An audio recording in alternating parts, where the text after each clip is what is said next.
বর্ষাকাল মানেই তালের বড়া হবে না তা ভাবা যায় না। এ যেন সকলের ছোটবেলা হারিয়ে যাওয়া স্মৃতি। তালের বড়া খেতে যেমন মিষ্টি, আর এর পেছনের স্মৃতিগুলো আরো বেশি মধুর।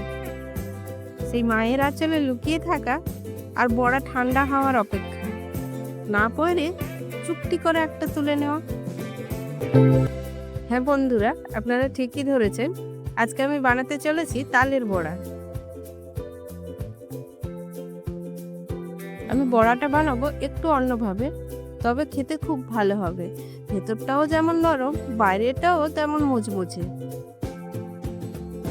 আমি বড়াটা বানানোর জন্য নিয়ে নিচ্ছি একটা তাল। তালটা প্রথমে ছাড়িয়ে নেব। আর বন্ধুরা, অতটা তাল আমার প্রয়োজন হবে না, কেবলমাত্র একটু গন্ধের জন্যই তালটা নেওয়া। তো প্রয়োজন মতো একটু নিয়ে আর বাকিটা সরিয়ে রেখে দেব।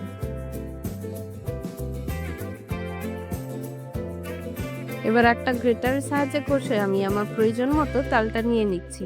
আপনারা আপনাদের প্রয়োজন মতো নিয়ে নেবেন।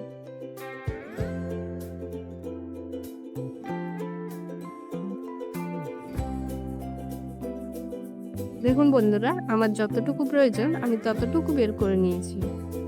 এবার আমি নিয়ে নিয়েছি একটা নারকেল। এভাবে কুড়িয়ে আমার প্রয়োজন মতো নিয়ে নেব। আমি এখানে কলা, নারকেল এবং ময়দা দিয়েই সম্পূর্ণ তালের বড়াটা বানাবো। অনেকেই আপনারা চালের গুঁড়ো কিংবা সুজি ব্যবহার করেন,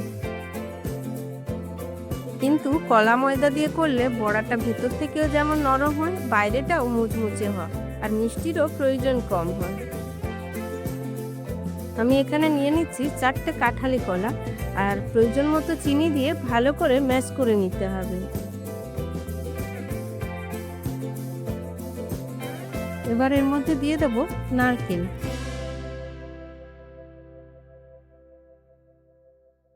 নারকেল দিয়ে আবারও একবার ভালো করে ম্যাশ করে নেব।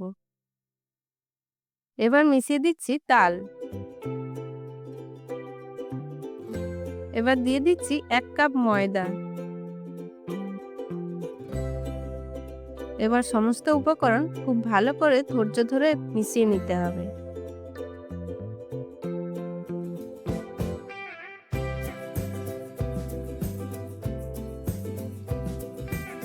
এবার দেখুন বন্ধুরা, এই মিক্সচারটা কি সুন্দরভাবে রেডি হয়ে গেছে।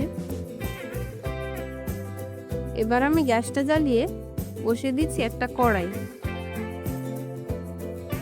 এবার আমি বড়াগুলো ভাজার জন্য দিয়ে দিচ্ছি সাদা তেল।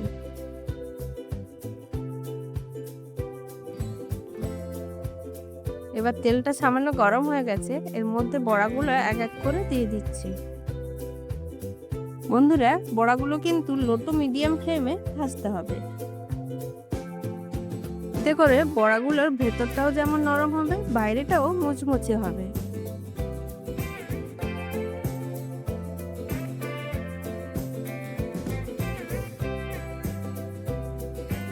দেখুন, বড়াগুলোর একদিকের কালার চেঞ্জ হলে অপর পিঠটাও উল্টে ভালো করে ভেজে নেব।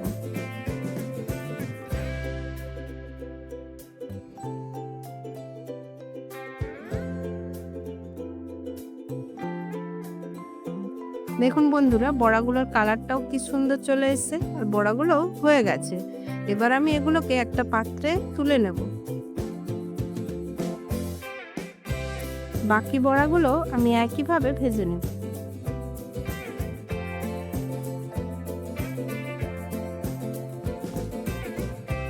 বন্ধুরা, বড়াগুলো রেডি হয়ে গেছে।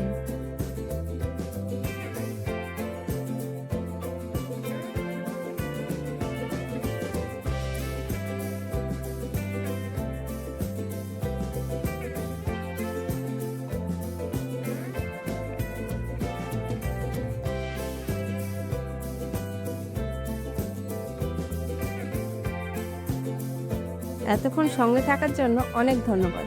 এতক্ষণ দেখছিলেন ইয়াম ট্রম।